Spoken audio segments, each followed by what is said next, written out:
HCTV Sports is supported by Merchants Bank. Merchants Bank is committed to supporting the families and businesses at the heart of their communities. Merchants Bank, let's dream together. Making the play. He gets the pin. Raiders are clawing their way back in this game. Just snipes one. It's ball game. Over. Safe. Oh my God! Did you see that? Great diving play. He's hit a touchdown. Hastings Raiders win the ball game.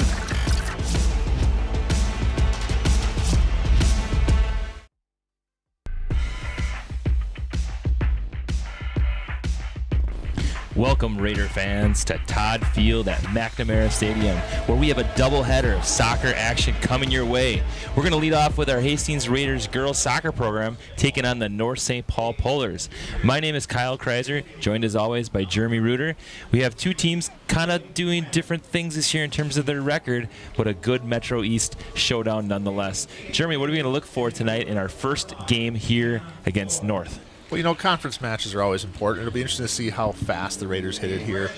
Knowing that North St. Paul struggled a little bit, do they try some different things? Do you start with your starters and try to push and work on some things there?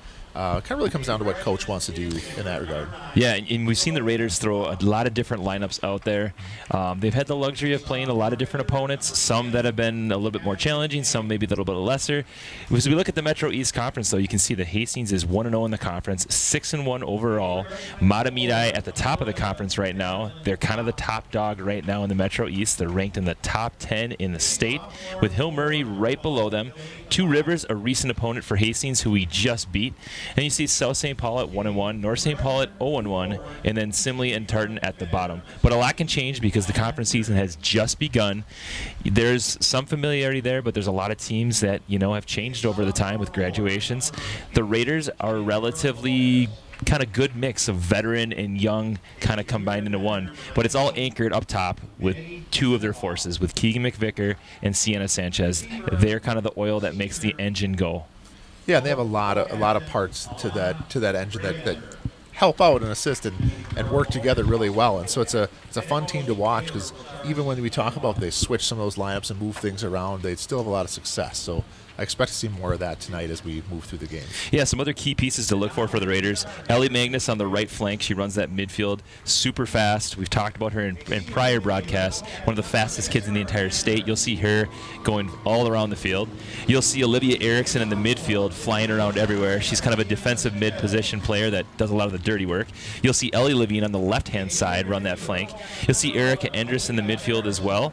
Back on defense, you'll see a lot of different people back there, but you'll see Alex Moore kind of anchoring in the middle with Caitlin Wood, Ava Santa Maria kind of on the outsides. We've seen Abby Kishish kind of play in the middle, Kaylee Geeson. They've tried some different things in lots of different positions. You also are going to see Grace Petrich in goalie. She's a senior that's playing goalie for them. Played when she was younger, took a little break, now is back in action. She's played remarkably well, all things considered. Yeah, and it's always fun watching her. She always plays in the indoor league, because of the mixed boys and girls, and man, she's a tough goalie and a tough keeper, and will stand in for just about anything. So it's always fun to watch her. And has absolutely no fear of coming out of her box too, which has been fun to watch. Some other players to look for the Raiders. Up top, Jersey Appert's probably going to get a lot of playing time. We saw her in the last game score 2 goals against a Burnsville squad. We'll see Lila Mahoney kind of sub in on the outside. We've seen youngster Bryn Kelly kind of play that attacking mid, defensive mid position. Olivia Lean will play some of that attacking mid as well. The nice thing about the Raiders team is they have a lot of moving pieces that they can sub on and off. Obviously, they have those two anchors that score a lot of goals for them, but they're looking for that third and fourth goal scorer that can kind of progress them into section play. And you always want to build depth, right? You never know when you face a team that's pretty good at, you know, using some resources to shut somebody down or slow somebody down, and so you need to know how else you can compensate for that and turn that on when you need to. Yeah, and we kind of talked about the Raiders' successes so far. They're 6-1 on the season. They've had some big wins against Two Rivers and Apple Valley and Eastview and Park. Big section opponents, right? But Egan is looming. They don't have them on their schedule, but they're in their section. But you know they're coming. They know they're coming, and they're currently ranked 8th in the state. So every win that you can have adds to your resume, allows you to potentially have a higher seed in your section. Right, because if you can get that crucial, at least home game, right? Get that home environment to get that section process started is always a huge advantage. Yeah, and I believe last year was the first time in a long time that the Raiders actually hosted a section game. And so you're always trying to have little monumental goals that you can achieve, right? So maybe this year your goal is to win a section game or make the section final. Rosemont's in their section, always a tough team, talented. They just reload every year. Yeah, it's a deep team, big program, big school, right? Lots of opportunity that way. And we are one of the smaller Section 3A schools, right? So you're battling the likes of the Eagans and the Rosemonts that have more numbers than us. So, again, you're doing it internally with girls that have been in your program for a long time that you've had to develop. All right, we're going to get into play here. Raider captains will just take quick note of. You'll see Erica Endres, number 6. She's a 12th grader. Olivia Erickson, number 11. She's a junior. Ellie Magnus, also a junior. That's number 18. And then Keegan McVicker, number 42, a senior captain, the multi-sport athlete, stud on the basketball court as well. And that season will be coming up before we know it, too. I know. We're going to embrace the beautiful weather that we have here tonight at Todd Field. Yeah, you got to get on and look at this right now. It's beautiful out here right now. Yeah, and just a little heads up for our soccer fans tonight, our boys soccer game will follow right after, starting around 7 o'clock. And that should be a really fun battle between two really tough teams, kind of in the middle of the standings of our conference, familiar foes that had some back-and-forth battles over the years. Yeah, it was a close game last year. I think North St. Paul edged us out on it, but it was a good, close game, right? And that's what you're looking for in that conference play. All right, we'll get started in just a second here. Hastings girls soccer leading us off against the North Polars. Ref checking everything to make sure we're all ready to go. Giving the thumbs up to us. And we're away. Here we go.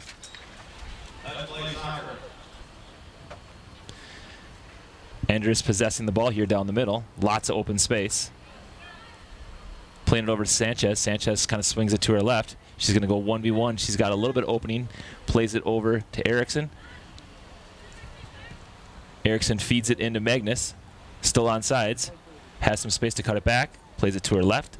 Swings it across. Over to Sanchez. She's got some space. She cuts it across. Tries to play with her left. Oh, keeper just right in the right spot. Yeah, that's quick early shot for the Raiders.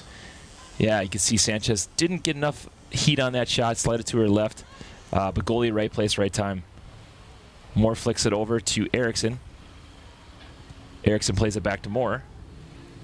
Moore over to Ava Santa Maria.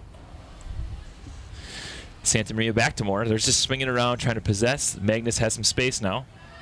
She tries to go inside to McVicker, trying to make that run. Here's Magnus on the ball again. We talked about her speed. She's going to take it to goal.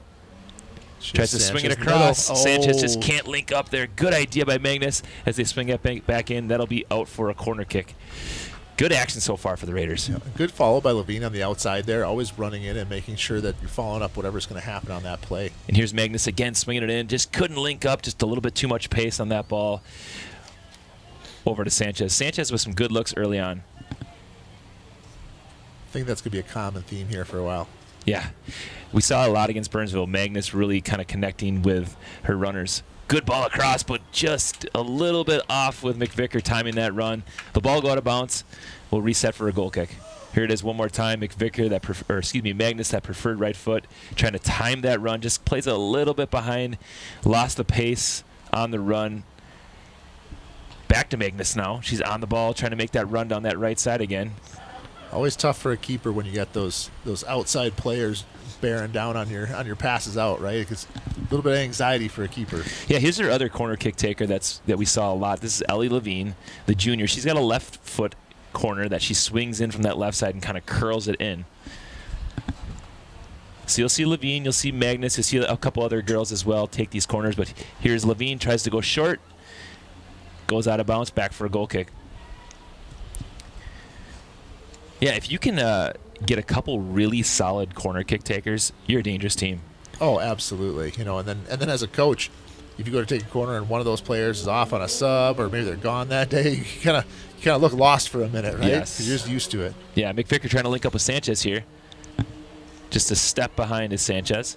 Yeah, and we've seen in multiple games this year how dangerous McVicker is, especially in the air. She can get up there. She's not afraid to head. Big throw here by Magnus, tries to swing it across. All the way over to Sanchez. Oh, goalie in the right place. Another nice save by the goalie. Trying to get a look at who that is. Can't see the number real clear from here. That's either Parker Joyce or Alana Brabender. Okay, we're getting notification from Mr. Craig here that it is Brabender. The senior goalie for North coming up clutch with a couple big saves. They're going to go back to Levine on this corner kick. She tries to curl it in. Can't link up again. Levine will play it back to Erickson. Erickson back to Levine. Good defense there by the Polars. As she plays her support player, Caitlin Wood. Wood look trying to link up with Moore. Not there, though. Raiders playing nice and deep again here. Kishish on the ball now. Trying to play it back to Moore, but loses the touch. They might swing this all the way back to their goalie. She opts to play it over to Wood. A Raider throw here. Good pressure by the Polars, though. Keeping no space with the Raiders. Yeah, that's what we saw a lot in that Burnsville game. Giving a lot of Burnsville gave a lot of space to the Raiders, especially on that offensive end, and it caused a lot of heartache for Burnsville in that game. So maybe North learning from that a little bit. Good step by Caitlin Wood, stepping in front of that pass. He's going to play it over to Kishish. Kishish is going to play it over to Endress. Endress to McVicker. There's a lot of space to Levine if she can find her. Levine trying to link up, but just could not get that pass from McVicker. Good ball by Alex Moore. Plays it to Magnus. Good turn on it. Cuts it back in.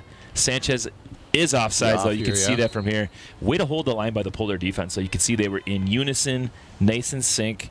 Sanchez made that run behind the defense, but she was clearly offsides by about 5 yards. You can see it one more time. Here's Magnus trying to link up with the outside of her boot there, but Sanchez was offsides. Good call by the ref. That's what you want, right? Just good, consistent calls so everybody kind of knows what's going on, what's happening, and how to adjust their play to the game. Absolutely. Not an easy job, that is for sure. Erickson picks her pocket here. Sanchez on the ball. She's going to play Magnus on a through ball. Magnus looking behind her, but it plays it right in front. She's going to cut in. She's got a little bit of space. Good defense there nice by Catherine Yang, the young defender for the Polars. Sanchez on the ball with that left foot. Oh, good shot, and there's a goal. What a beauty by Sienna Sanchez. Takes it left foot, cuts it in, swings it in, and it's 1-0 for the Raiders. We'll get another look at that in just a second, but boy, that was picturesque. Took that ball from the right side. Here's Sanchez on the ball. She cut it into her secondary foot, curls it in, far post, and just like that, it's 1-0 for the Raiders. That's tough on a keeper. Like going away from you, you're playing the near side where the play started, and it's too much net to cover. And boy, I mean, we've seen it multiple times, but Sanchez can hit that right foot, left foot. It doesn't really matter. She's dangerous from either side. Here's Ellie Levine on the ball, plays it up towards McVicker. McVicker back to Levine. She's going to cut it across. Tries to play a through ball over to Erickson, but can't link up. More defending here. Wisely plays it over to Kishish. Kishish back to Endress. All the way over to Santa Maria. There's some open space. She's got some room to operate if she wants to bring it up. Good through ball there by Ellie Levine. I think the center kept her on, so we should be good here. Good idea by Levine, but just can't link up. Magnus on the ball now.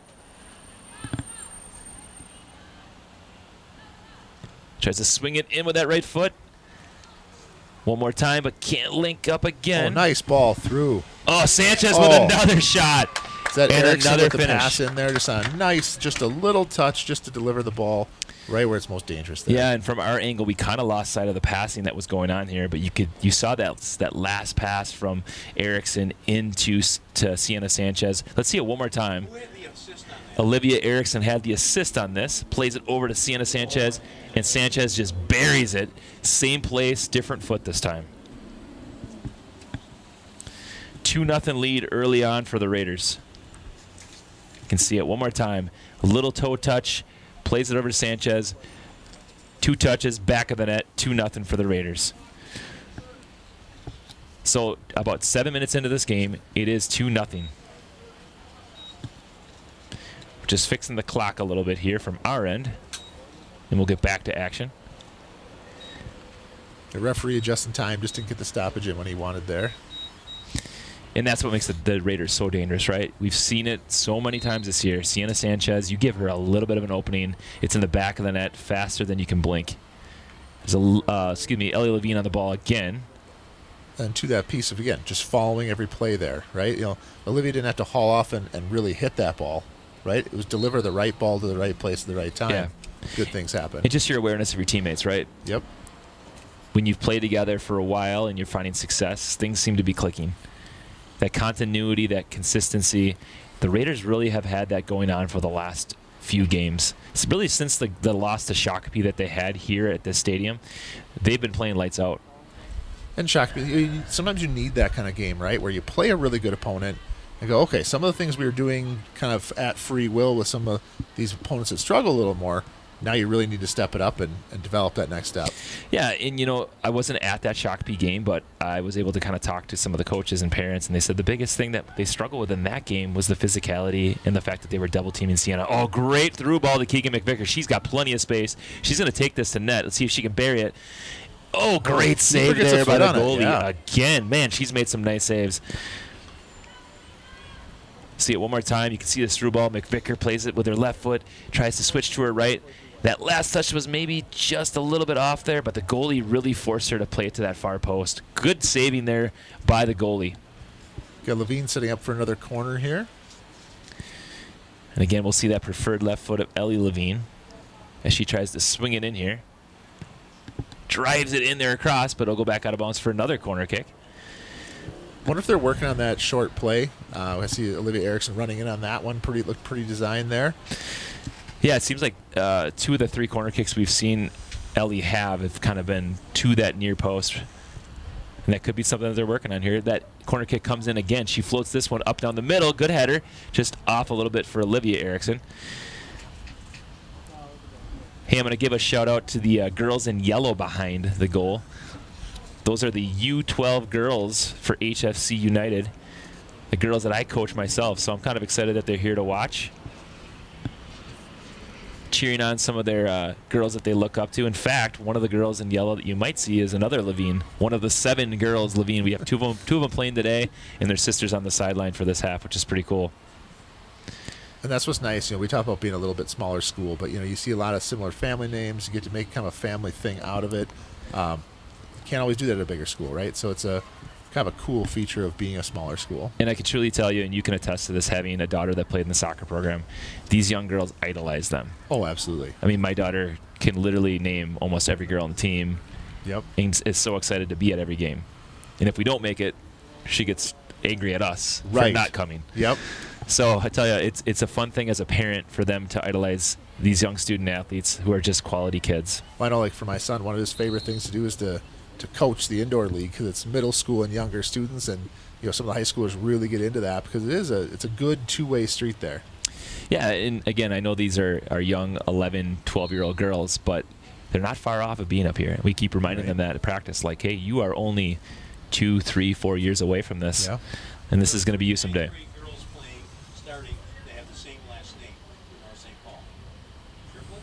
Interesting. We were just got aware that there are 3 girls with the same last name, all 9th graders in their lineup. So if we notice any of the Win girls, I believe, are we talking about?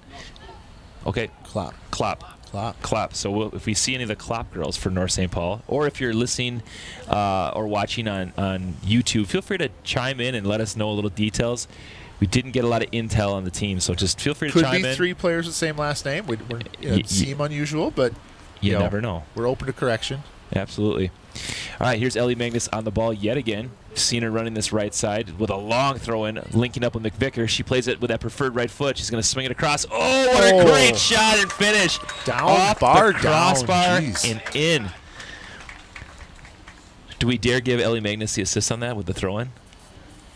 Somebody's got to put it there, right? That was a big throw-in by Ellie Magnus. I think we absolutely can. Here comes the big throw, linking up with McVicker.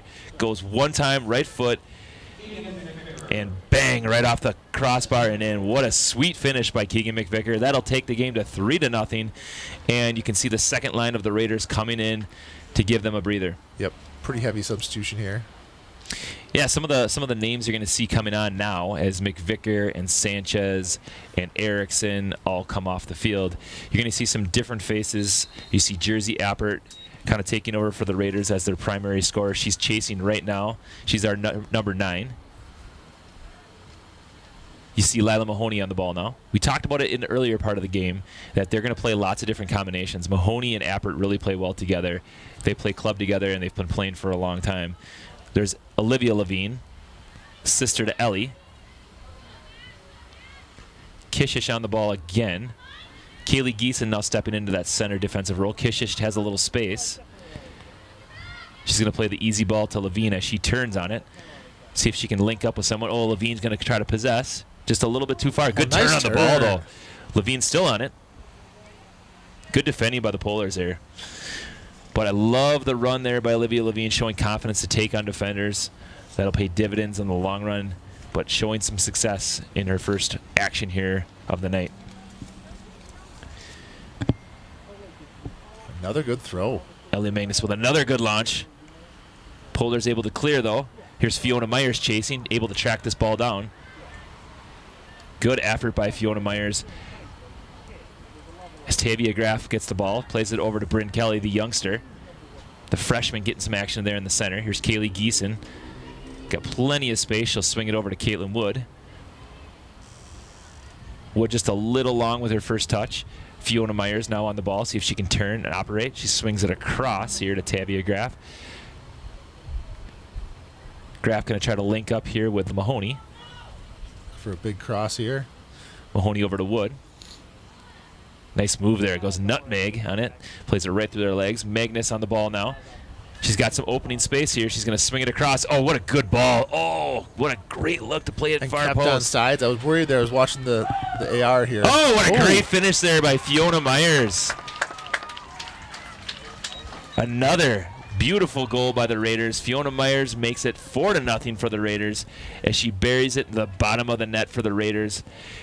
Let's see it one more time. You can see Mahoney tries to flick it back on. Myers has a little bit of opening, plays it to preferred right. She rips it top of the box, buries it in the corner. 4-0 for the Raiders.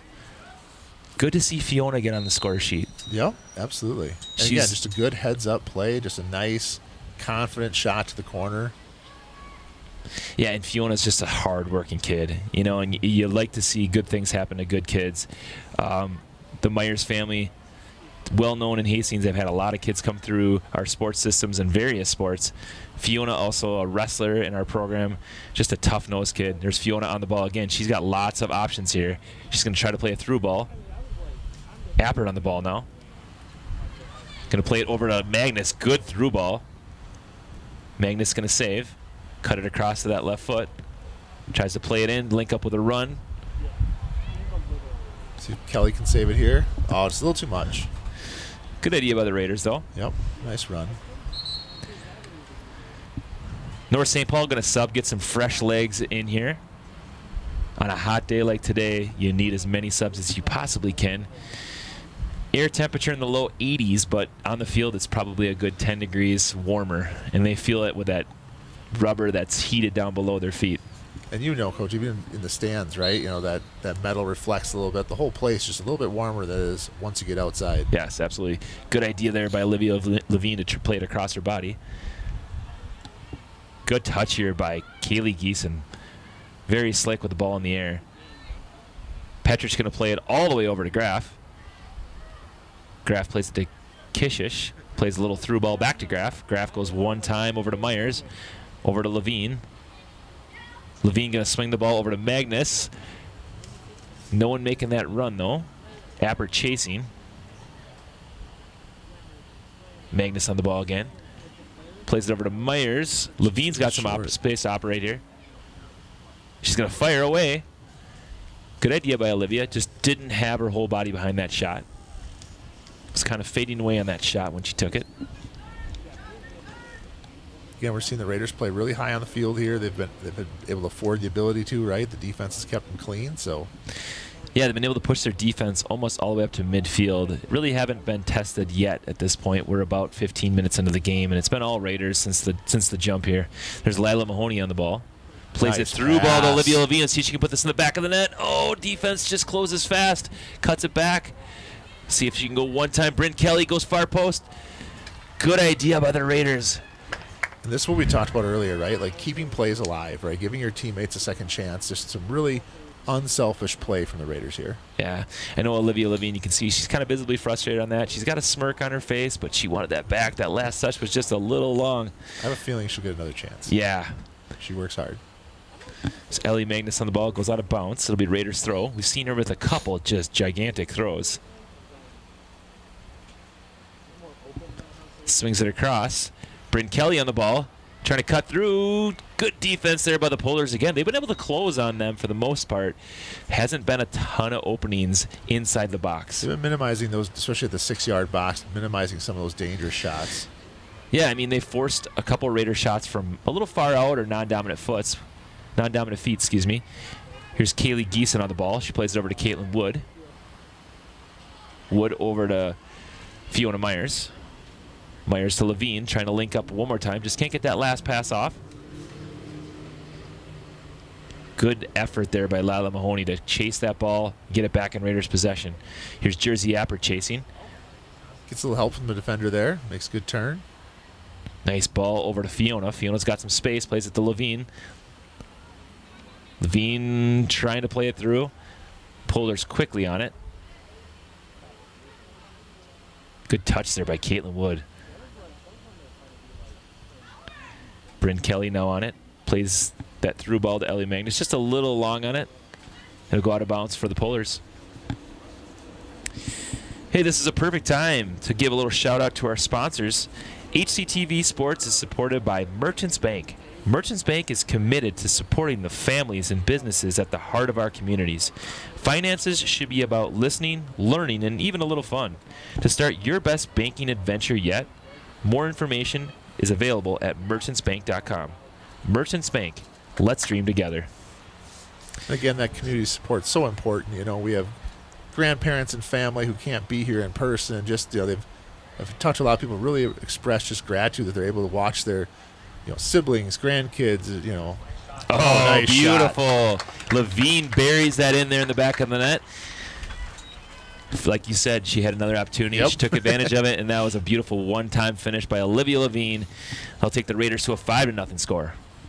But to your point, Jeremy, you are 100% right. The fact that we are able to broadcast live for families that are spread across the state, even in other states or even countries. Yep. Pretty cool that we can watch games at home, support Raider athletics, and have people here in the community to back us up. And the kids, you know, the players like too, they can go back and watch it pretty easily, you know. And I know they have huddle and some other opportunities, but you know, sometimes it's just fun to sit down and watch a game that you're part of, you know. Yeah, and I mean, I can't tell you how many kids have said, oh, you know, thank you for broadcasting for us, or oh, you do such a good job, or whatever that might be, just because they're actually tuning in and watching and buying into this community feel. And we really appreciate the feedback, especially if people are putting stuff on YouTube as well. All of it supports Hastings athletics and makes us want to do this for the community as well. Good idea to play it through to Jersey Appert, just a little short on the pass. Fiona Myers has a little space here. See what she can do with it. She turns, plays it over to Jersey Appert. Appert goes through ball to Ellie Magnus. Nice Good pass. look by Jersey Appert. A few Raiders making a run here. Let's see what happens. Magnus a little off on her touch, keeping those ball girls awake. You appreciate that, Coach. Yeah, right. Trying to stay in the shade. I know, right? Got to get your team running a little bit here. Yeah, trying to save their energy for this weekend's big game, apparently. Well, there's a couple ball girls down on the other end who are looking a little bored there, Coach. I know. All right, so 20 minutes into the game, it's 5-0 Raiders. Raiders keeping the pressure on. Good ball there by Jersey Appert, trying to play it across. Just can't link up. Bryn Kelly on it now.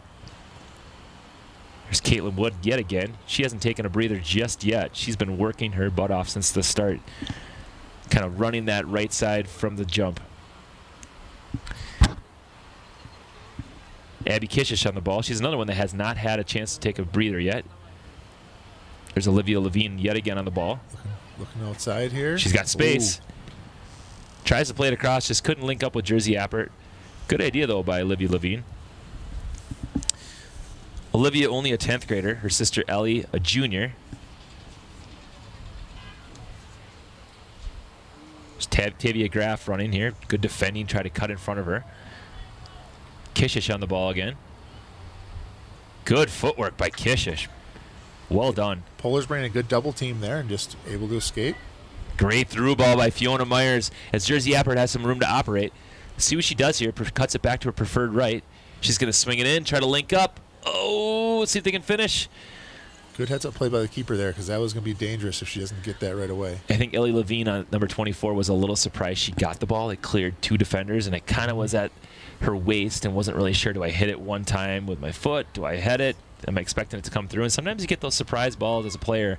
Yep. You're just like, I don't really know how to handle this because it jumps on you. I think that was one of those situations.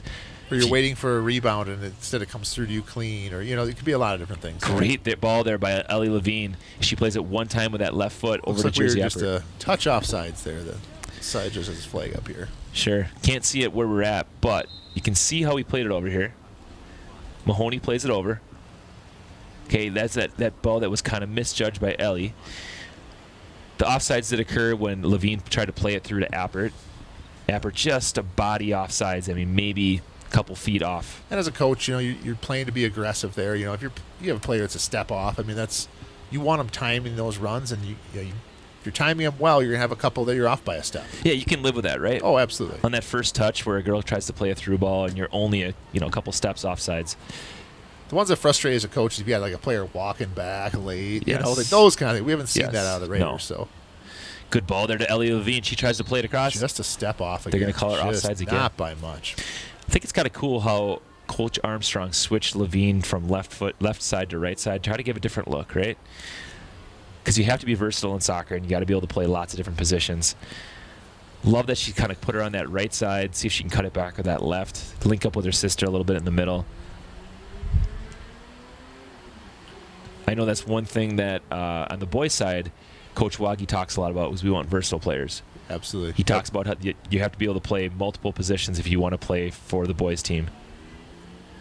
Good idea there by the Raiders. Appert going to play it over to Bryn Kelly. They're going to call her offsides again. Looks like that's what they're going to call. That last pass to Appert, they did call her offsides, which is the right call. She was behind that defense, and they've been very consistent with that call. That's what we talked about earlier. That's what you want, right? Players can adjust. Yes, we talked about North St. Paul. They're 0-1 in the conference. They've lost to South St. Paul. The Raiders took a big 2-0 win over Two Rivers this week, which is a big win. Two Rivers, one of the top teams in conference play. We talked about it earlier in the year. Probably the top 4 teams, I think most people would probably agree, would be Matamidi. Oh, good shot attempt there by Ellie Levine as she just misses with that left foot. Matamidi number 1 most likely at this point. Hill Murray's second in conference. The Raiders at 3 right now and Two Rivers at 4.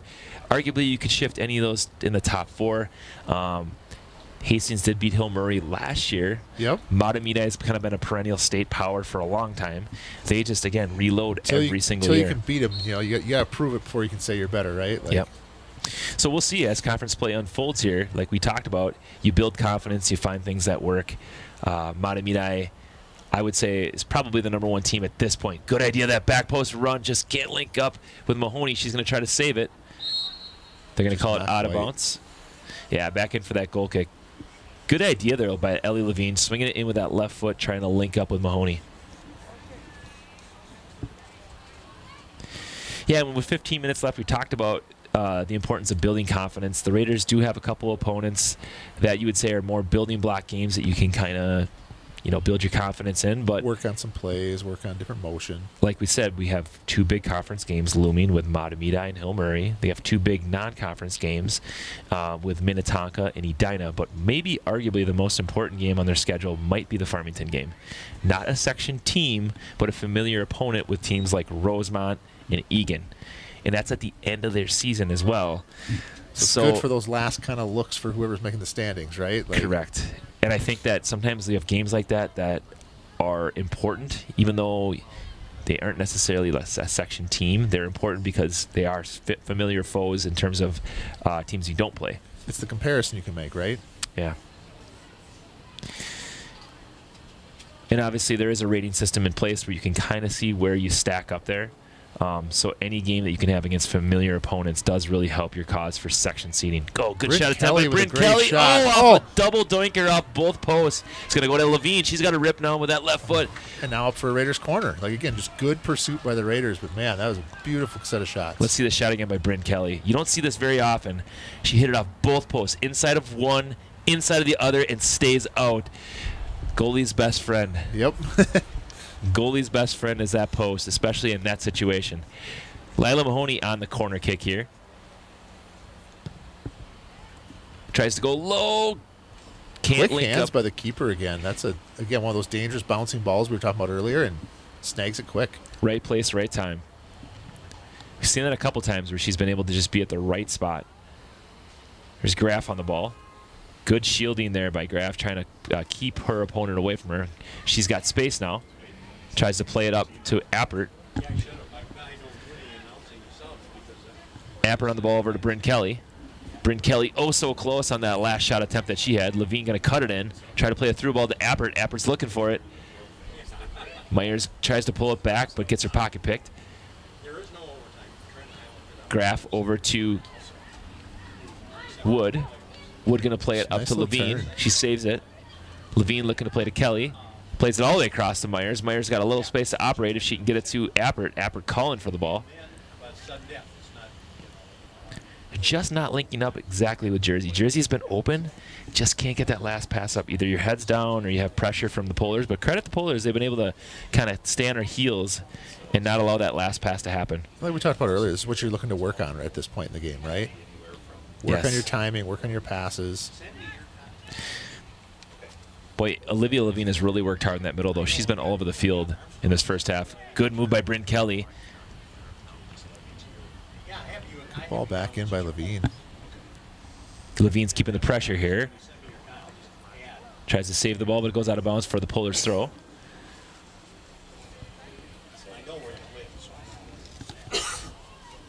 Wood on the ball now, tries to head it up to Levine. Swings it across to her sister, Olivia, over to Fiona.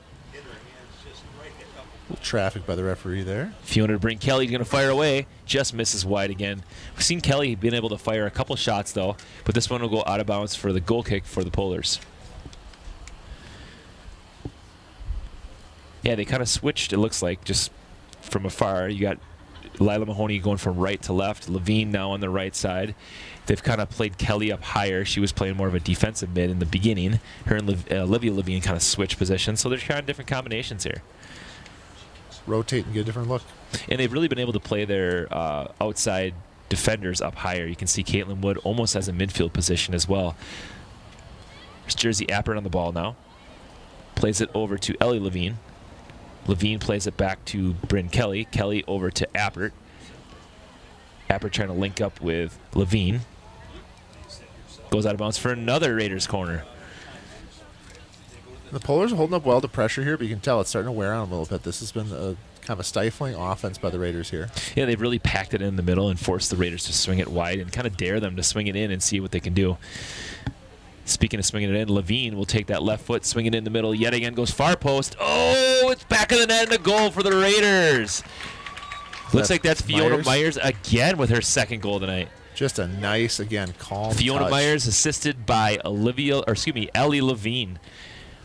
Levine, that powerful left foot drives it in. We'll see it again. Here it is. But her fifth corner of the night. She swings it into that far post. Fiona Myers gets a leg on it, puts it in the side netting, and that'll take it to 6-0 for the Raiders.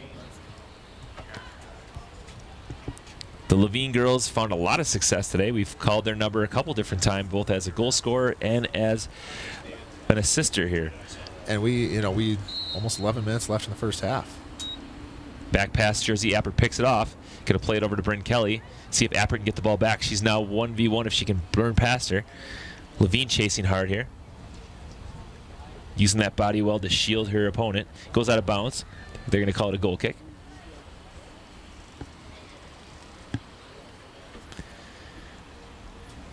A reminder for our soccer fans here, remember that the second game of the night will be the Raiders boys soccer team taking on the North St. Paul Polars boys team. Fiona Myers over to Bryn Kelly. Kelly back to Appert. Appert can try to play a through ball to Levine. Just a little off Levine chasing still, but can't link up. Kind of like you talked about there, the Polars trying some kind of collapsing defense here, sending multiple people to the ball, which at this point seems pretty wise. Absolutely. Kishish and Woods still have not had a breather yet in this first half. They're really trying them out in that position. They've both been very successful stifling the Polars offense so far. Levine, good touch there. Plays it to her preferred left foot. Ellie plays it back to Kaylee. Kaylee Geeson going to play it back to her goalie. Going to reset here.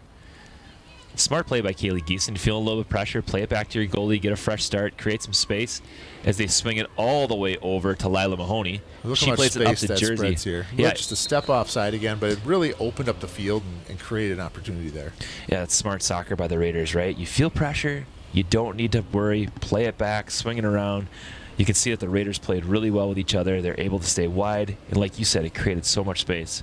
And this is the point in the game, too, where legs are getting tired. You can kind of get people to chase and create openings. And that's, again, kind of what we talked about earlier. You want to work on that, right? You got to work on these things at every stage of the game because it does make a difference when legs get tired versus the first 4 minutes of a half. Yep. So Graf on the throw-in here. We're going to get a restart with Lila Mahoney. Plays it across to Olivia Levine. She's got a lot of opening. Levine's got space. She's going to dribble up. Plays it up to Bryn Kelly. Levine on the ball now, trying to play it through to Jersey Appert. She's got some space. Let's see if she can bury this. Nice Nutmegs the goalie here, and she gets another goal. Unfortunately, goes right through the legs. But Jersey Appert will get the goal. And I've always told players it's a tough spot for a keeper. You don't want to give up those kind of goals. Don't let your keeper be one-on-one. Hey, finally we're able to link up with Jersey Appert. Ellie Levine with the assist there. Her second of the night, I believe. She goes nutmeg right between the legs. You can see the goalie wants that one back. She was in the right spot, just left those legs open a little bit. And we've been talking about that. She's been in the right spot numerous times tonight, really doing good work back there. Yeah, and it's been fun to kind of watch Levine link up with a lot of different players tonight. Jersey Appert's been calling for the ball a couple times, but she finally finds an opening. Going to reset the clock a little bit here, and then we'll get back at action. It's 7-0 for the Raiders. You can see shots on goal heavily in favor of the Raiders. It's 20-0 at this point.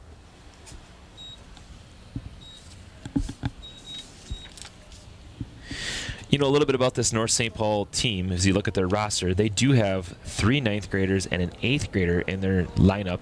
Not all of them start necessarily, but a young team. They have a couple seniors in their lineup, their goalie being one of them, but a pretty young squad. And, I talked to a few staff members from North, and, they have a lot of respect for Coach, I'll probably just say the name wrong, Broussard. They have a lot of respect for him because I know there's a number of games where score-wise, I got away from him. I know their coach just really talked to other coaches, saying, nope, let's keep playing. We have a young team. We want to really develop, and you only do that if you're playing quality opponents. So I've heard a lot of good comments about him and towards him from staff from North who really think he's doing a great job up there. I heard a story about North St. Paul girls soccer program, and it really I gained a lot of respect for them. And we'll talk about it just after this minute because Appert's on a breakaway. See if she can bury this in. Oh, she tries to go a simple pass over to Levine. Unselfish play there by Jersey Appert. But a similar game last year. Raiders are up by quite a few goals, maybe similar to tonight. And instead of saying, hey, let's call off the dogs, she told the Hastings team to continue to play hard and not pull back and to continue the pressure. And that's how they learn, which I have a lot of respect for. It'd be easy to just say, hey, guys, can you back off? No. As a coach, I'd say most coaches would do that, right? But when you're asked then differently, like, hey, like we need the practice, well, then the right thing to do is to honor that request, right? So it's just good professionalism, good coaching, in my opinion. Yeah, you never want to embarrass your opponent, right? And sportsmanship is of the utmost importance here. But I also give a lot of respect to any team that steps out there on the pitch, no matter whether they're a brand new soccer player or a person that's played since they were 3. And if you coach long enough, you will be on both ends of that spectrum multiple times. 100%. I've been on both. Through ball to Ellie Levine, see if she can bury it. Off the post and in. Good shot there by Ellie Levine. Great combination play there by the Raiders.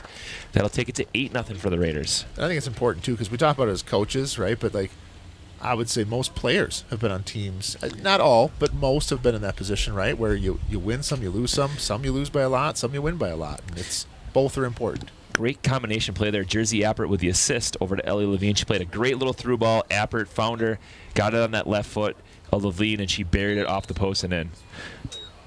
So Ellie Levine definitely finding some success in this first half. She's had 2 assists and a goal, and she's on the ball yet again. She's going to play it over to Appert. Appert going to try to turn. Gets her pocket picked here by North St. Paul. Good effort by the Polars there, though. By the way, that's number 11, Madeline Kay. Only a freshman is Madeline. And she's been up in the mix here a number of times. She has. Fighting for those loose balls and forcing some turnovers. Levine trying to link up with Wood. Just can't connect the passes. Good defense there by Caitlin Wood. She's going to try to link up with Kelly. Levine on the ball now. Over to Kelly. Plays it over to Myers. A little bit long on the pass. It's going to go back to the Polars. Here's Kishish on the ball. Plays it to Graf. Graf over to Mahoney. Mahoney back to Jersey Appert. Kishish on the ball yet again. Called her name a lot, as her nor Caitlin Wood yet have taken a breather. Definitely had to work hard this first half. There's Fiona Myers on the ball. Olivia Levine on it again. Looked at her sister there for a second. I thought maybe she would go outside. Then decides to take it for herself here. Good shot nice attempt by shot. Olivia Levine. Just wide. Yeah, I'm sure that could be an awkward car ride home, right? If they're not linking up. When older sister's the one giving you a ride home and you're not playing her that ball, that might not go over too well.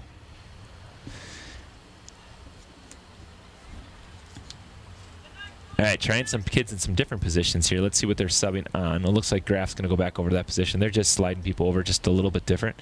Appert back to Kelly. Kelly's going to play it all the way back to Kaylee Geeson. Geeson going to slide it over to Kishish. Back to Wood. And again, that fast movement for the Raiders really keeping some people open here down the field. Nice move there by 19. That's Medi Semkov. She stepped up in the last couple of Raider attempts there and made a good play. She's played some good defense in this half. Even though the scoring line doesn't necessarily reflect her individual play, she's really done a nice job. Semkov has. Here's Ellie Levine on the ball. Going to swing it around. Bryn Kelly on the ball now. We're hitting that point near the end of the half here. We're seeing some tired legs. Yes. Fiona Myers plays it over to Kishish. One time left foot over to Graf. Over to Myers. A couple good, really good touches on the inside that we've seen Kelly, we've seen Myers, just simple turns where they've just been able to shift their body, open up their hips, and play the ball to other teammates. Just a quick turn of the body. Here goes Geeson over to Levine. Over to Wood. Wood over to Kelly. Kelly on the ball again, the young freshman. Good save on Wood's part there. Yeah, she's the Energizer Bunny. We've talked about Caitlin Wood. She is a fun kid to watch. Not the biggest, but boy, she is max effort always, and always seems to be in the right place at the right time. So with just over 3 minutes left, Raiders with an 8-0 lead here on the North Polars. Good touch there by Ellie Levine. Plays it to Olivia. Olivia plays it wide over to Graf. Graf back to Olivia Levine. Kelly tries to swing it over to Mahoney. It's Kishish on the ball again.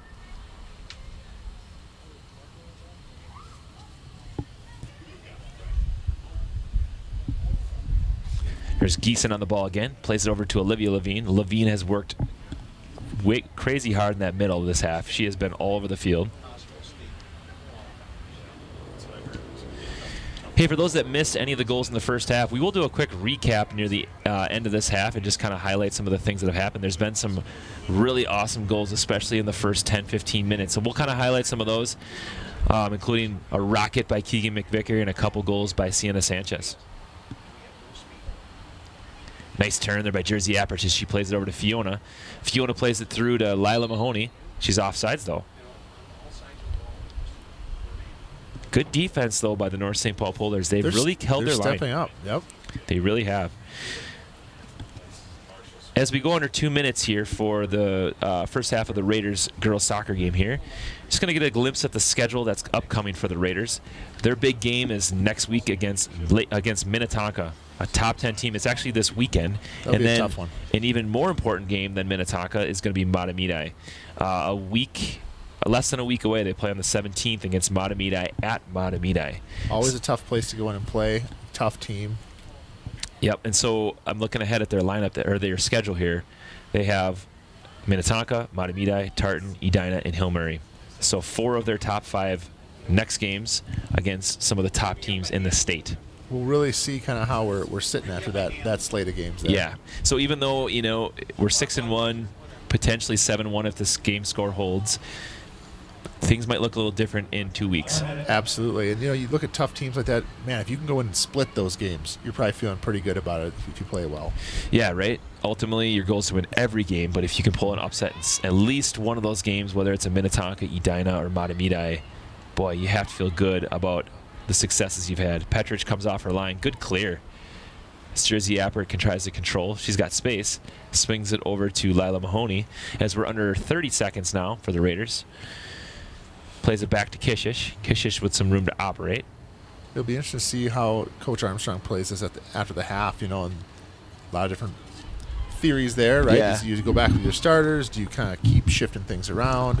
Not really a wrong answer there, just more curiosity. Yeah, and do you play girls in different positions? Do you try to put your starters back in for another 10, 15 minutes? Obviously you want your girls to stay sharp, but you also want them to be successful in a lot of different avenues, whether it's different positions. We'll see what happens here. But we'll get a quick glance at some of the greater goals in this first half as it's 8-0 at the half for the Raiders. Excuse me, 7-0. My apologies. We got 8. No, it's 8. We got 8 on the main board here. Oh, gotcha. Playing games with me here, Hunter. Just to see if he's awake. Yeah, so here again are some of the goals from the first half. First one, Sienna Sanchez, as she slides it over to her left foot and buries it far post as she curls it in. We'll see the second goal in a second as Olivia Erickson kind of plays a through ball. Sanchez gets it on her right foot, buries it in that side netting. Then the big throw over to Ellie Magnus as she finds Keegan McVicker linking through, and she rockets it off the crossbar and in. That might be the goal of the first half. Here's the next one that slides over to Fiona Myers as she gets it to her right foot on top of the box and buries it home. That'll make it 4-0. Next one. Swings it through to Jersey Appert, who plays it back to Olivia Levine, who finally finds the back of the net. She had a lot of good opportunities in that first half. Here's Ellie Levine on her 5th attempt on the corner, finding that back post run, linking up with, I believe that was Fiona Myers again. And then here's Ellie Levine that finds Jersey Appert, who goes nutmeg, buries it for the Raiders. And then here's the last one of the first half. You see Jersey Appert linking up with Ellie Levine, who shoots it off the post and in for an 8-0 lead for the Raiders at half. We'll be right back with you guys for the second half of action for the Raiders girls.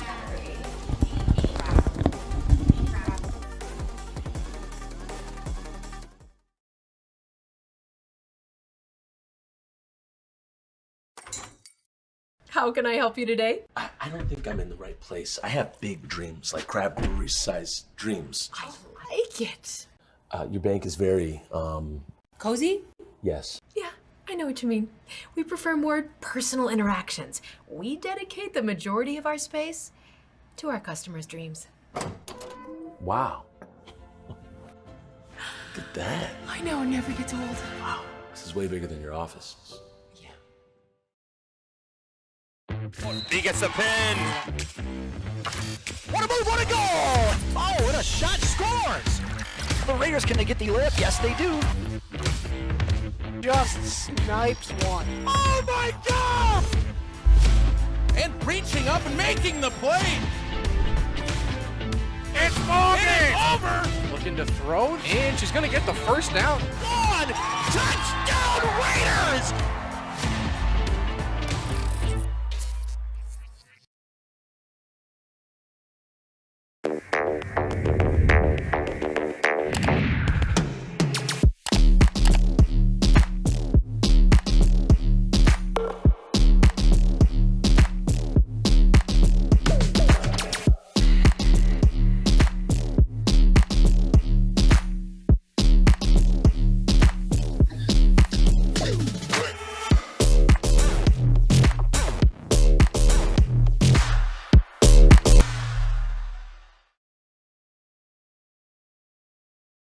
Hi,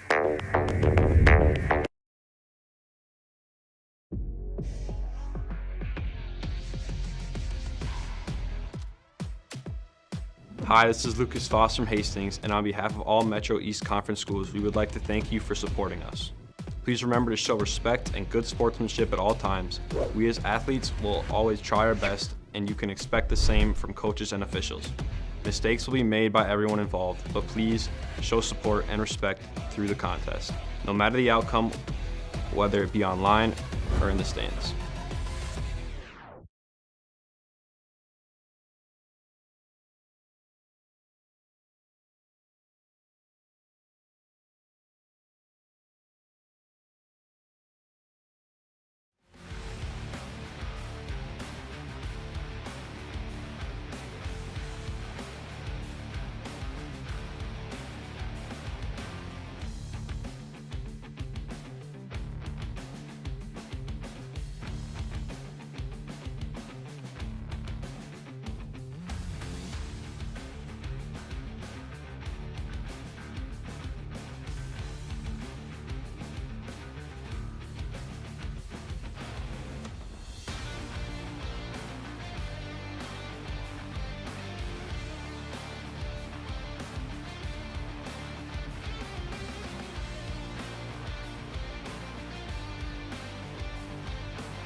a good little player. Again, we're getting to that age where if I know him from something else. There's a lot of names you probably know. Is it gold? All right. Welcome back to the second half here of the Raiders girls soccer game here with the Raiders leading 8-0. It's been an action-packed first half. The Raiders have found the back of the net a whole lot. But more importantly, we've seen a lot of combination play between various different girls on the team. Jeremy, what's been your first half impressions for the Raiders? I mean, 21 shots from the Raiders is a huge number, but really a lot of those shots, like even the ones that didn't make it, either good goalie save, we've seen some off the bar, some just past the bar. I mean, really just a dialed-in effort offensively from the Raiders. Yeah, there's not been much on the Raiders half where you maybe say, gosh, you could have done this a little bit better. But I will say one thing that has happened quite a bit on the Raiders end that maybe they could shore up is they've been called offsides quite a bit. And so, obviously, that's aggressive soccer play where you try to make runs. But they've been caught offsides a few times by just not necessarily paying attention to it. So that might be something they want to shore up. On the Polars end, I'm sure they want to see some more attacking, right? They haven't really been able to break the defensive line of the Raiders or really get much of a shot on goal whatsoever. And it's hard because they're, like we talked about, they're shelled back, right, trying to keep the ball out of the net. But that really is often leaving you with maybe one player up top. So even when you do get an opportunity, it's tough to capitalize on. Yeah, and you can just see a significant difference in experience, right, on the Raiders. Raiders are going to send out their starting lineup from before. You're going to see Sienna Sanchez and Keegan McVicker take back that center of the field. McVicker playing more of a forward role. Sanchez more of an attacking mid. Levine's going to go back to Ellie Levine's going to go back to her preferred left side with Ellie Magnus, who we saw a lot in that first half, going back to the right side. We see Erica Endres and Olivia Erickson kind of manning that central midfield role. And then on the defensive side, you see Kaylee Geeson, Alex Moore, Ava Santamaria, and Caitlin Wood. A little interesting formation there by the Polars as they start off here. Not really showing their positions until the kickoff. They're going to play it over to Endres here. Endres going to play it back to Wood, who plays it over to Jersey Appert. Or excuse me, Olivia Erickson, my bad. Ava Santamaria on the ball, plays it over to Sanchez, plays it back to Alex Moore. Raiders possessing the ball well here. Sanchez on the ball now. Going to play it to McVicker. McVicker's going to look to turn, create some space. Here's Olivia Erickson, going to play it over to Sienna, tries to play one time to Olivia. Not linking up, a great idea by Sanchez to play it one time and try to find that run.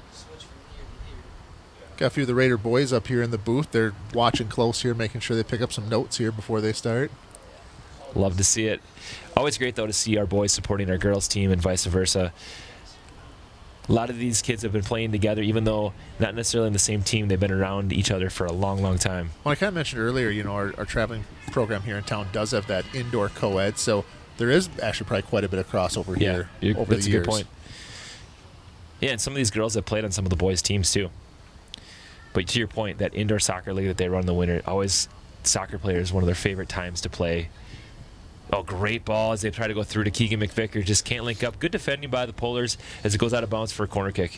That's a good point. I do remember at one point Ellie Levine scoring a goal against Lakeville for our boys team that quieted a pretty rowdy Lakeville team pretty quickly. That's awesome.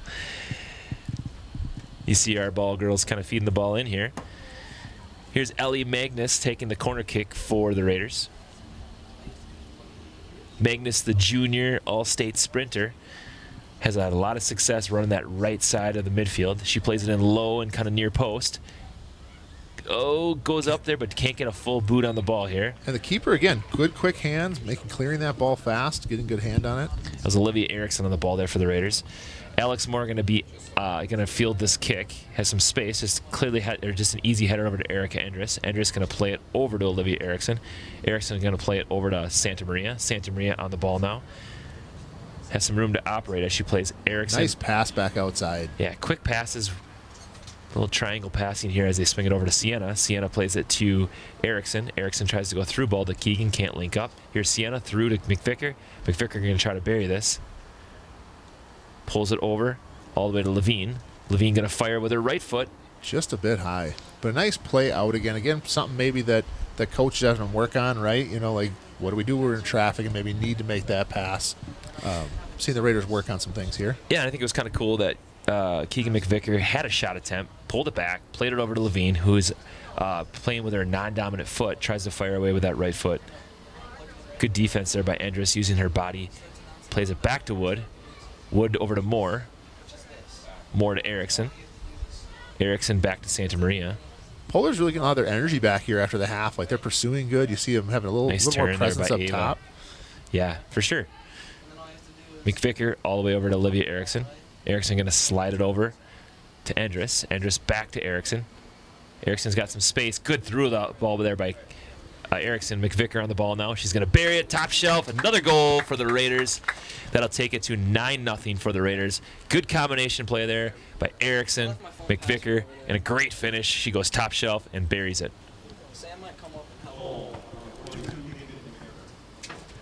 Again, you can see this great little through ball just on the outstretch of the defender. Takes her time. Clinical finish. Buries it top shelf. 9-0 for the Raiders. Looking at a slew of Raider subs coming in here. Kind of we talked about before the half, right? Coach wanting to see the starters get some work here and then again make some shifts here. Yeah. And I think that's wise, right? Give people a lot of different playing time. Erica Andrus over to McVicker. McVicker, slick little fancy footwork here. She turns and plays it back to Wood. We talked about that tough slate of games coming up. You're going to need to know and have some confidence in your players before you're going to need everybody in that slate there that's running pretty deep. And save your legs a little bit too. Even though, those games are spread out over the next 2 weeks, you don't want anything to happen to any of these girls. Well, and, these are not professional athletes. Like, all of these players go out and they work, they go to school. Like, this is one part of a lot of things they do great at, right? So they're busy, right? It's not the only thing they have to worry about. So. For sure. One small change the Raiders made to their starting lineup in the second half. Kaylee Geeson getting the start in the second half in place of Abby Kishish. Geeson looking to anchor kind of that central defender role next to Alex Moore. Just giving a different look. We don't see Moore and Geeson play together a ton. Not too often. But Abby definitely, working hard that first half. Really earning a little bit of a break here. Yeah, for sure.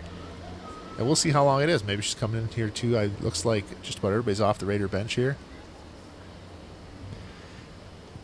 And who knows if the instructions will be to play in different positions too. Good ball there by Olivia Erickson. She plays as she finds Ellie Magnus. Magnus has some space, but wisely closed down there by number 9 for the North St. Paul Polars.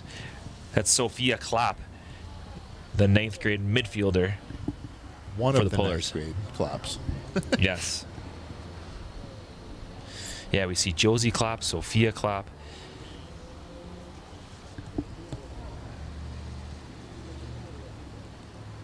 Familiar names here for the Polars. Oh, good shot attempt. Oh, good save. That was Josie Klopp there saving the previous attempt. So those girls definitely getting some work here. There's some building blocks for the Polars. They have a young team.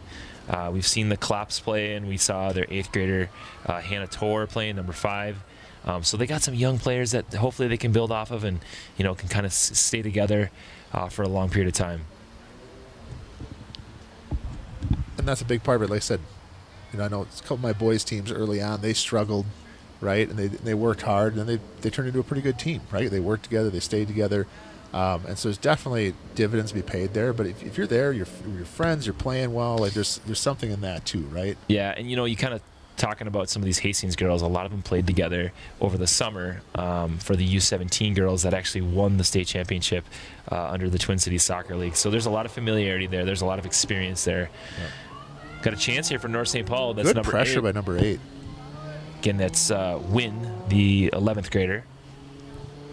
In the start of this half, she's been putting some pressure on that Raiders back line and forced them to play a little bit different than they did in the first half. All right, you're going to see a slew of Hastings Raiders, as you mentioned before, coming on. We got Jersey Apper coming on. We got Fiona Myers. We got Tavia Graff going to finally give Caitlin Wood a breather. She's been playing a lot. We got Bryn Kelly and Olivia Levine coming to man the middle. And then we got Lila Mahoney subbing in for Ellie Magnus. So lots of different looks here for the Raiders. Alex Moore's going to come off. They're going to drop Sienna Sanchez back to center D as well. Well, a good way to get some reps. Like you said, if you're coaching, you have that lead. There's ways you can play where you can still work on skills without running up a score on somebody. Here's Sienna on the ball. She's normally an attacking mid for the Raiders, but going to play that center defender role. She plays it over to Graff. Graff's got some space here, so she got some options of what she wants to do. She's going to play it up to Kelly. Kelly goes one time to Levine. Levine's got some space if she wants it. She's going to cut it back to that preferred left foot, linking up with her sister. Just good defense, though, by the North St. Paul Polars. And correct me if I'm wrong, but I think Sanchez has played kind of that back line, that back end of the field when she's played in some of the higher level tournaments and teams she's played for when she's traveled around the country. So it might be something she has familiarity with. It just might she might just serve a better need for the Raiders here, right? Yeah, for sure. She's more of an attacking player for the Raiders. Nice turn there by Ellie Levine. I have heard that she, for her club team, Minnesota Thunder Academy, which is arguably the top club team in the state, she does play a variety of different positions as well. Nice turn. And that was pretty slick to pull it back and play it over. Kaylee Geeson on the ball now plays it to Olivia Levine. Levine tries to go outside of the foot over to Mahoney. Yeah, as we mentioned before, too, we talked about the fact that the Raiders have been, a lot of these girls have played together for a long period of time. And even if they haven't, they have a variety of soccer experiences that have allowed them to find success.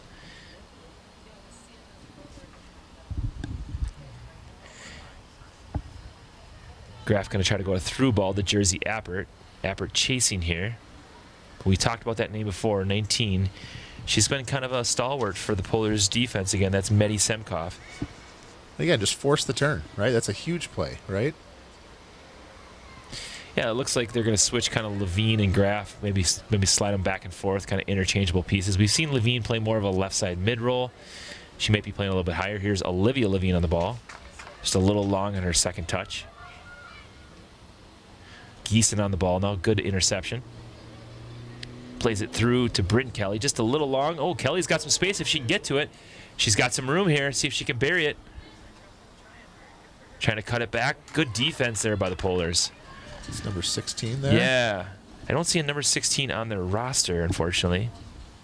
Let's see, number 16 is Alina Huberti. So we got a notification that's Huberti for the Polars. We don't see it on their roster. A ninth grader for the Polars. One of those many ninth graders that they have on their roster. Good corner kick attempt, but right at the goalie. Again, that's Brabender. She's really manned the net for the Polars and has had a lot of opportunities. As you can see, the shots on goal, 25 shots on goal. It's been a busy day for her. No quit in this Polars team, though. They're playing hard from the beginning. Even though they were tired at the end of the first half, they're playing hard. They're battling for every ball. Petrich well off her line here. Going to swing it across to Kaylee Geeson. That's an advantage you get, too, when your keeper can play out there, right? You essentially kind of gain an extra field spot as you need it, right? Yes. Makes it even harder for the Polars to push through that back line if you know you can't really put it over the top. Yes. Good combination play here by the Raiders as they try to find openings in the defense here. Smart play by the Polars just to clear it. That's Josie Klopp again, that ninth grader. I got a feeling we're going to be hearing that Klopp name for a long time. As Ellie Levine kind of brings it back in, plays it over to her sister, Olivia. Olivia back to Ellie. Ellie over to Jersey. Jersey plays it back to Graf. Trying to link up with Ellie Levine just a little in front of her. She was going back. Couldn't link up there. As the Polars try to get more subs on here. Get some fresh legs. Hey, one more shout out to the U12 girls that are ball girls tonight in yellow. You're going to see some of them playing for the Raiders in a couple years. The team that I coach is out there tonight. Got to give them a shout out. I told them I'd try to embarrass them as much as I could. It's always tough being a coach's kid. Oh, yeah, for sure. Anytime I can try to embarrass them. Hopefully they're working hard tonight. Fiona Myers on the ball here.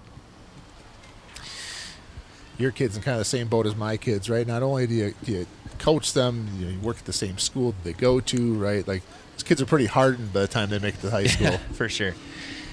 But it is way cool, though, to see a lot of these girls that you had as students as well playing on the varsity pitch.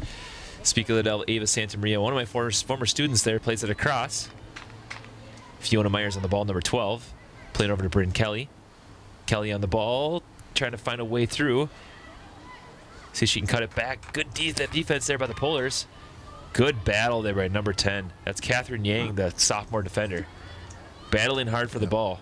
And get some help there at the end, right? It's just good team defense there. That'll go out for a corner. It looks like Lila Mahoney's going to take it here. As you can start seeing some of the Raider boys start to get up and get ready. They're going to be playing at 7 o'clock tonight here at Todd Field, taking on the Polars for our second match of the night. We'll talk more about that in our upcoming broadcast. We do expect that game to be very competitive, though. Both North St. Paul and Hastings kind of jockeying for the middle position in the Metro East Conference. Good touch there by Olivia Levine with the left foot. Plays it over to Lila Mahoney. Gives it over to Kelly. Kelly's got some space. She's going to fire away. Mahoney chasing here. Goes out of bounds for a Raider throw. Yeah, not to look too far ahead, but I know there's going to be some interesting matchups in that boys game. The boys team is 2-4-1 in the season. They've had some close games, though. Only losing 3-1 to St. Thomas Academy, 2-1 to White Bear Lake, and they actually beat South St. Paul handily in their second conference game of the year. So there should be some good games coming up. Or this should be a good second game for us with North and Hastings here.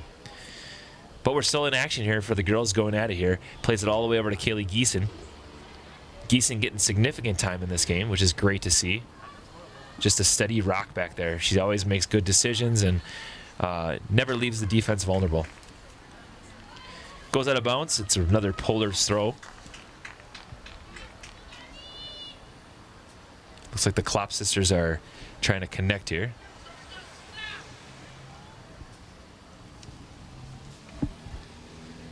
Kelly on the ball here, trying to link up with Olivia Levine.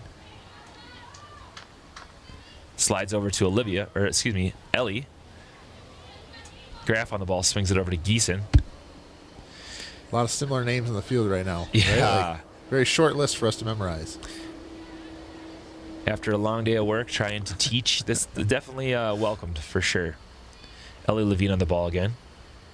He's had a strong game with a goal and 2 assists. Just nice ball there. Just get it over the top of the forward there. Ava swings it over to Fiona Myers. Myers has some space if she wants to play a through ball. Trying to link up with Kelly, just can't find that opening. Myers on it again, see if she can link up here. Trying to get it through, but doesn't have enough pace on that ball. Yeah, he finds a good through ball there. That's a dangerous spot there if you can get a good run on that. Petrich well off her line. Nice, good idea by Olivia Levine, though. Good defending. That's, I believe, Josie Klopp. Again, we've said that name a bunch. We mentioned this a little bit in the first half, but a lot of multi-sport athletes for the Raiders. A lot of girls that are successful not only as a soccer player, but other sports avenues as well. Most notably, Keegan McVicker. She is a star basketball player, conference player of the year, who just recently signed with Minnesota Duluth. She'll be playing point guard for Duluth and manning the backcourt for the Raiders this winter. She's always so fun to watch on the basketball court. Yeah, the team's a lot of fun to watch, too. And again, very well run from that point guard spot for us. For sure. Bryn Kelly on the ball here. She's got some space. She's looking around to see if she can fire away. She's going to have a shot at this on that right foot, just wide. Good defending, though, again. The Polars just really closing that gap quick. Yeah, some other multi-sport athletes that are of note. Olivia Erickson, one of the better hockey players for the girls' hockey program, with the Erickson name has been synonymous in the girls' hockey program for a while. Both Levine girls are wrestlers. Fiona Myers, a wrestler as well. We've got a bunch of track athletes. Geeson plays basketball. Yep, Kaylee Geeson will be on the basketball court as well. Her dad's one of the coaches for one of the younger squads. Geeson should get some playing time on varsity this year. She's a steady basketball player. So a lot of multi-sport athletes on this team, and you can see that multi-sport athletes, that experience and that variety really helps them in every avenue. Here's Ava Santamaria on the ball. Good turn and shield. She plays it across and finds Olivia Levine. She's going to try to link up with her sister, Ellie. Good aggressive play there by Graf. Just plays it back to Sienna. Sienna swings it over to Ellie. Ellie Levine on the ball with that left foot. Plays it to Fiona Myers. Myers plays it back to Sienna. Sanchez just plays it smartly to Graf. Trying to play it up, goes out of bounds for a Raider throw. All right, with about 22 minutes left here, what do you think that Coach Armstrong's going to work on here next? Boy, in my opinion, I think I'd try to play more people in different positions. Honestly, I think there's benefit in that. I know obviously you want cohesiveness, you want continuity, but I also think that, getting them in different positions, getting them uncomfortable really helps them too. We saw it in the game against Burnsville. They put players like Alex Moore up top, try to give them some offensive firepower, and just try to play people in different positions to get them different looks. I think that's where he's going to go in this second half. I know he wants to get playing time for everyone, but at this point, most of the players have gotten in for a long period of time. I think you're going to see that happen. Whether or not they put a different goalie in, that would be kind of exciting to see. But I think you're going to see some of these girls play different positions. And I haven't looked at our roster to see who do we have listed as a backup goalie? I know Grace Knoll is injured right now, and she's kind of our go-to backup right now. But other than that, I don't know. I would guess Keegan McVicker with those basketball skills could play a decent goalie, right? Again, another person who's played some keeper indoor. Yeah. Oh, vicious fall in the box there. Hopefully Kelly's okay on this. That should be a penalty kick for the Raiders. 3 older siblings. She's probably good for it. Yeah, I would think so. Hopefully they give Bryn the chance to finish this off because she was making a nice run into the box. And looks like they're going to give Bryn the chance to bury this in the box here. With the sun in the face of the North St. Paul Polars goalie, Kelly will get a penalty kick here to try to make the lead a 10-0 score. She's trying to shake it off. You can tell she got hit pretty hard.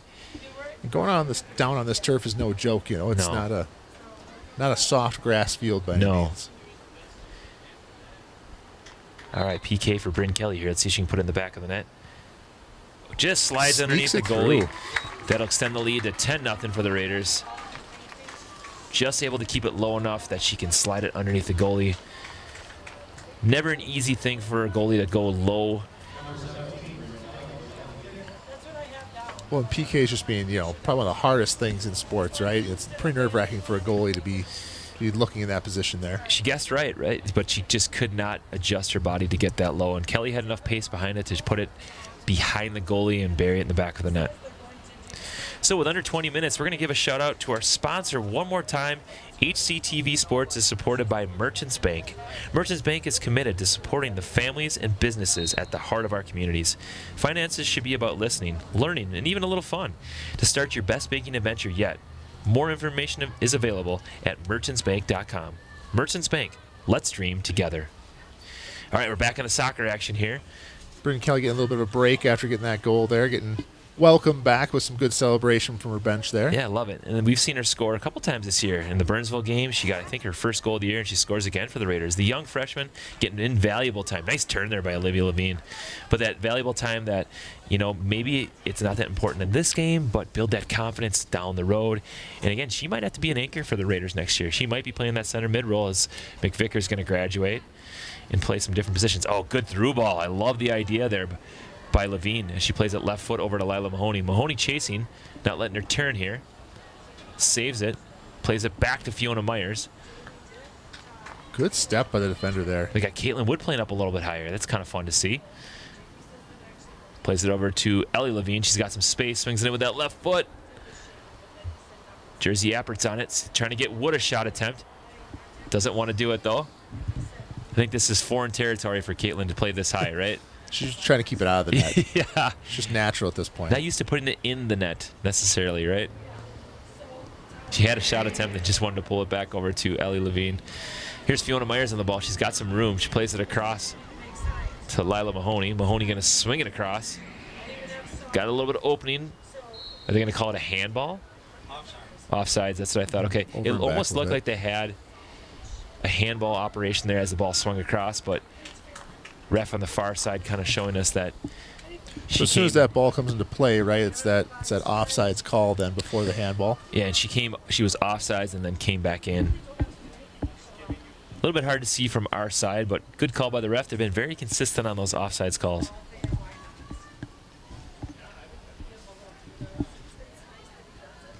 Back in action for the Polars here as they try to clear it forward. Good header there by Ava Santamaria.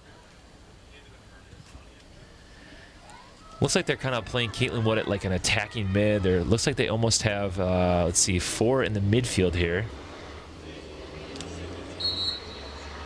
maybe even a fifth with a lone forward. Sometimes it's a little bit hard to see formations from afar.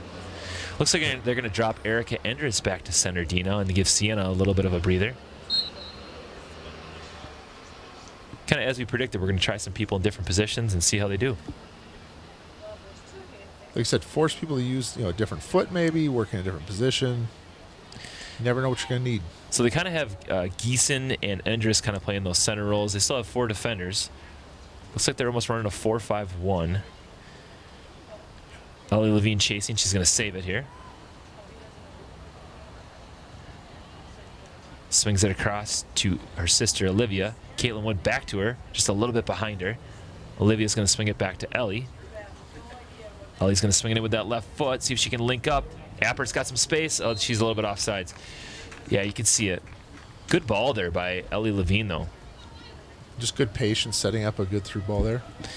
Good to see Bryn Kelly walking again. She's on the sideline. She had a hard fall when she got tackled in the box. Buried that penalty kick for the 10th goal for the Raiders. Came up a little gingerly here, but good to see that she's doing okay. And always just nice if you can just pull a player off and just check in with them, make sure they're doing Here's well. Caitlin Wood on a breakaway. See if she can bury this. Doesn't want to shoot it, though. I'm laughing. I love it. They might try force feeding her here. They might try to force one here. Yeah, and you don't want to rub it in, but obviously Caitlin's a kid that doesn't score very often for the Raiders, and you'll love to see her have an opportunity to do it. Good ball by Tavia Graff. Well, the other thing you do by it seems kind of funny, right? Force feeding that a little bit to players who aren't used to it, but it does kind of keep your offense a little more subdued if you're not just going back to your same shooters over and over again. For sure. A little bit long on the touch by Tavia Graff as it runs out of bounds.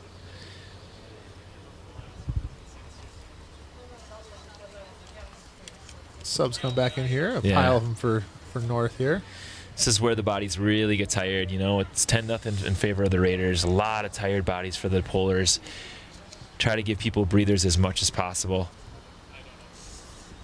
Not a captain listed for the Polars on their roster, but they do have a plethora of seniors on their lineup. They got their goalie. They have number 15, Ophelia Lohr.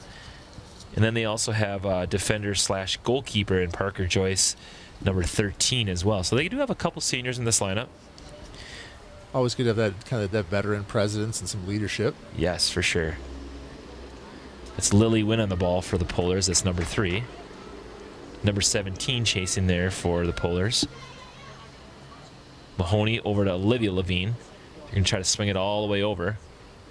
See if they can play one touch back to her. Oh, good combination play by the Raiders. Graff tries to link up. Good ball there to Jersey Appert. See if she can bury this. And it's in the back of the net for Jersey Appert. Again, working on timing that run. We talked about they worked on the offsides a couple times on that earlier in the game, and just wanted to kind of work on that and get that timing down right. But a great feed by Tavia Graff as you see it again here. Cuts it in, finds that through ball, perfectly played out. Jersey timing that run, right? That ball's released. And with Tavia Graff getting that assist, made a beautiful run, well-timed. And you've seen Jersey Appert had success timing those runs well. She's played with a lot of these girls on their club team, and you can see that they feed off of her making those runs.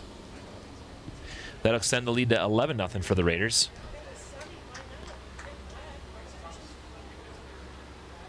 That's Ava Santamaria now kind of playing kind of a more central position. Caitlin Wood's still playing hard, but now in a different position. Girl never stops moving. I love it. They slid her up to a forward position now. It looks like Caitlin Wood is playing. Good footwork there by Erica Endres. Plays it over to Wood. Quickly shut down by North there. Trying to play it up to their forwards. North has a little bit of space here. As Petrich gets the ball here. Haven't seen her touch the ball a whole lot this half. And again, she's playing out quite a bit there, right? Kind of shuts down that ball over the top. Yes. Good touch there by Olivia Levine to kind of free herself some space. Here's Santamaria on the ball. She wants to make a run. She's got some open space down that right sideline if she wants to take it. Santamaria's got some space, but it's closing fast, cuts it back. She's got Jersey Appert now back to Ava Santamaria. She's got some opening. See if she can swing this across to Caitlin Wood. Wood trying to link up. Plays it back to Jersey. To Tavia Graff. Graff trying to link up with Santamaria. Just a little long and off on her pass. Endress now on the ball, and that central defender role plays it back to Petrich.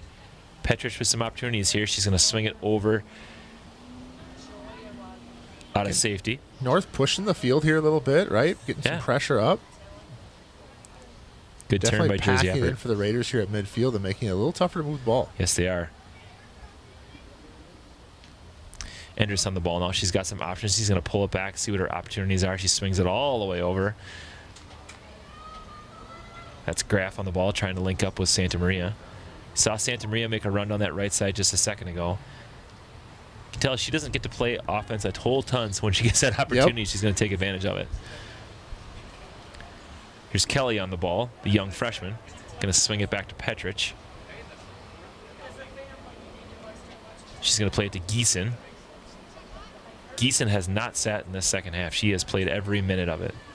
Here's Olivia Levine trying to link up to Fiona. Maybe that was directed towards number 8. I believe that's Mahoney. Here's Mahoney on the ball now. You can tell they're trying to find Caitlin some way, somehow, if they can. Good defense there by the young freshman. Here's Olivia Levine on the ball now. Going to play a through ball to Lila Mahoney. Mahoney's got some room.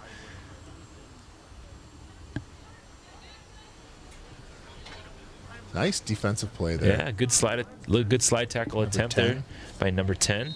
That's Catherine Yang. We've called her number a couple times. Looks like she's got the captain's band on. Is that correct there, Jeremy? Yeah, that's correct. Yep. Kind of cool that a young sophomore gets that captain's band. Speaking of captains, Keegan McVicker is going to come back on the field along with Olivia Erickson. Looks like Erickson's going to play up high. McVicker's going to go back to that central role. They swing it across. Mahoney all the way over to Olivia Erickson. Erickson plays it back to McVicker, who's going to give way to Graff. Graff over to McVicker. McVicker's got some room to operate. Over to Levine, just not linking up. Graff plays it back to Bryn Kelly. Just good triangle passing by the Raiders showing good movement here, keeping their space. Good pass there by Creates Levine. runs like that, right? Plays it over to McVicker. Over to Levine. Levine's got some space if she wants to fire. Over to Wood. Oof.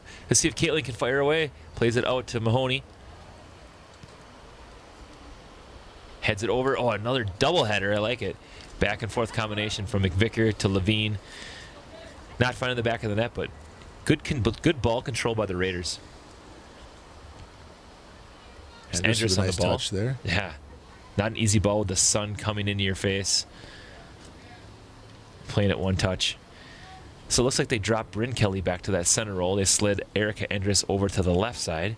Now we have Caitlin Wood kind of playing more of a central attacking mid role with Keegan kind of a forward. They kind of interchange their attacking mid and their forward role. Yep. I've noticed that a lot with Keegan and Sienna. They kind of just let them be interchangeable. So it gives opportunities for different players if they want to make runs. Allows you to take advantage of different matchups and just kind of where everybody's located on the field. Well, in really kind of shifting those positions back and forth too, a lot doesn't allow the other team to kind of double team or to really mark a person. Smart coaching.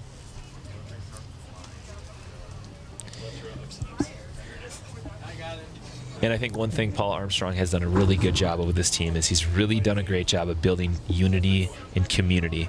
I've heard from some of the girls that it's not abnormal for them to go out to eat after a game and spend time together. There's some of their best friends are these players on this team. And anytime you can have unity and cohesiveness as a team, you play better together.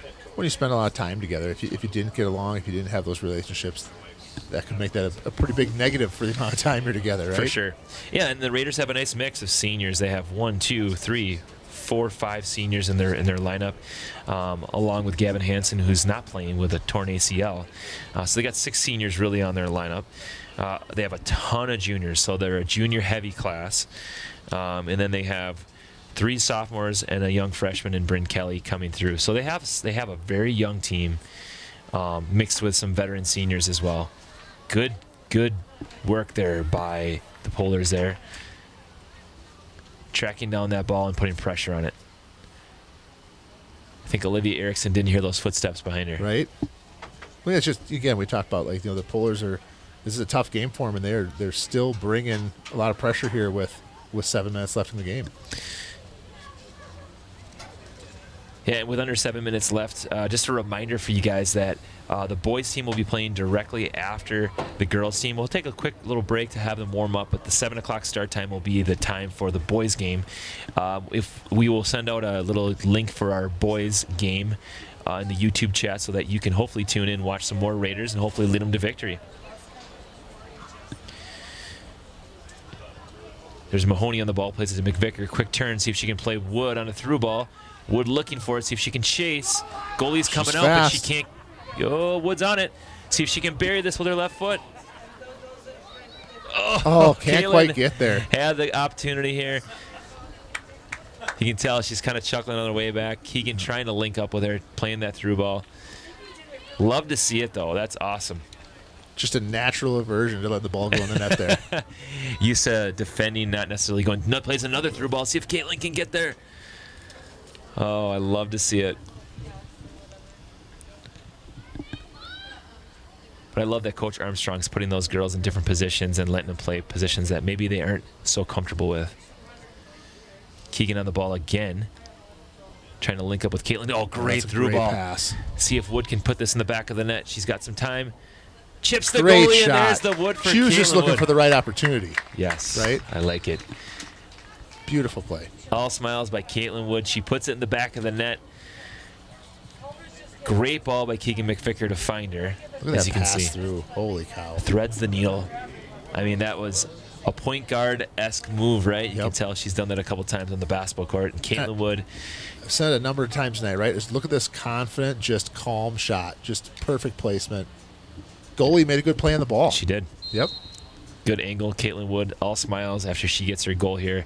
12-0 lead for the Raiders. Playing with a ton of confidence. There's Graff on the ball, plays it all the way over to Olivia Erickson, playing that right side mid. Levine a little strong on her first touch. Plays it to Fiona Myers. Center back for us all summer long. She would catch up to her and Kaylee. Good pressure by the Polars there. Thought there might have been a little bit something on the contact there. We're kind of lucky right now. We have Shane landing by us, telling us some ins and outs of the team, telling us what we should know about some of these girls. He coached them in the summer, so it's been kind of fun to pick his brain a little bit about some of the successes of these girls and kind of what positions they played in the summer.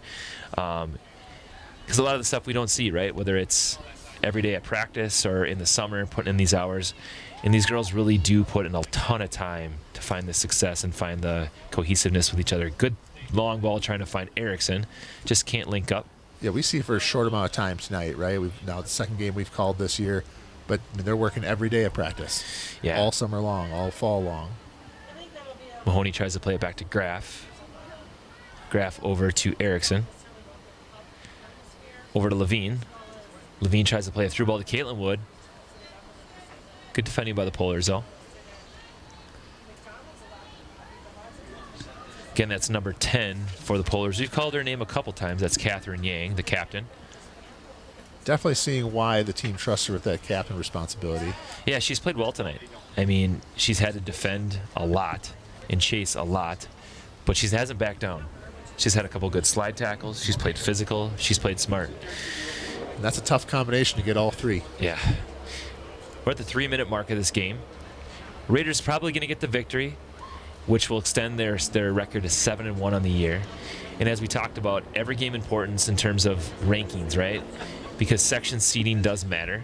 Even though North isn't necessarily in our section, there might be some common opponents. Also, Hastings going to battle for the conference crown. They have a gigantic showdown with Matamidi next week, along with Hill Murray as well. So they got some big, big games coming up, and you really want to build your confidence going into those games. And that's where the extra touches in different places, I think, will really shine through for the Raiders later in the season. Good ball there by Erickson. Over to Caitlin Wood, see if she can get the second one. Just a little long in her first touch. Great ball, though, by Olivia Erickson. You've probably heard the Erickson name before. Her sister Kira played for the Raiders for a long, long time. Olivia was on the team with her. Fortunately, Kira had to end her season early last year with a kind of devastating injury. Kind of a powder puff game, right? If I remember right. Yeah, it was not good. Yeah, definitely missed her on the field. Like just a dynamic player. It's another who played with me sparingly, right? When just coming up and subbing for some of my teams, and we always appreciate her hard work too. Yeah, we talked about Olivia Erickson on the hockey rink. Outstanding hockey player, but an awesome runner as well. State qualifier in the 400. She's just a really gritty, tough kid. You can play her in a variety of positions. She's kind of the unsung hero for the Raiders. Does a lot of the dirty work that you don't necessarily see. Just a good leader. Hence the captain armband. Here goes Olivia Levine playing it over to Olivia Erickson. Erickson on the ball, but goes a little long. Graf over to Erickson again. Plays it to Olivia Levine. The Raiders is working again, like we talked about earlier, that good passing, spacing out. You see the players spread out here. Another nice run by Mahoney. Mahoney going to pull it back, play it over to McVicker. McVicker got plenty of opportunity to make a run, play the ball through, play it back. She's going to play it to Bryn Kelly, who swings it over to Graf. Graf over to Levine. We're at the 1 minute mark. As you can hear our commentator Dick Craig hopefully hear it in the distance. Legendary announcer Dick Craig. If you've ever been to a football game or soccer game, you probably heard his voice. Or driving by, or a lot of basketball games, right? Like I don't think there's been one man in Hastings sports history that's probably seen more games than Dick Craig. It'd be tough. And has probably done as much for Hastings athletics as well. Oh, good ball to Keegan McVicker. She buries it outside a boot and top shelf, and there's another goal for Keegan McVicker. Beautiful finish by McVicker. I think she was trying to go one time on this, potentially, and she just kind of mistimed it, but she buries it, which was the right thing to do. You had an opportunity to score with nobody on you, and maybe she felt bad about it. I don't know. Sometimes instinct takes over. Yeah. And right? it's That's a hard. good instinct to have. I mean, it's how do you stop a goal scorer from scoring, right? Hey, that'll be the end of the game as your Raiders get a decisive 13-0 victory over the North St. Paul Polars. Great effort by the Polars, working really hard, just outmanned by a more veteran, savvy team in the Hastings Raiders. The Raiders look to build on their record as they have a tough schedule coming up down the pipeline. Really impressed with the Polars, their effort and their attitude through the end here. That's a tough game, and man, they're pushing hard there at the end. Yeah, never easy to be down by this much, but no quit for the Polars at all in this game. They battled till the end. Hey, let's talk about some upcoming broadcasts here on HCTV. On September 12th, we have the girls swim team taking on Two Rivers, the defending conference champion girls swim team. On the 17th, we got the volleyball team taking on New Richmond, fresh off a victory this week. We got the football team taking on Bloomington Jefferson, and our volleyball team going to cross the border and take on the Prescott Cardinals in a border battle. I'm Kyle Kreiser. As always, joined by Jeremy Reuter. We'll be back at you for the boys matchup against North St. Paul, but we're going to give some credits to our producer, our director, Hunter Pinky, our camera operators, Max Slocum, Tori Sellner, Ben Brandon, and Will Sellen. And one more shout out to Hunter Pinky, the man that does it all, doing graphics and replay. We'll see you again, Hastings Raiders fans, at 7 o'clock for the boys varsity game against North St. Paul.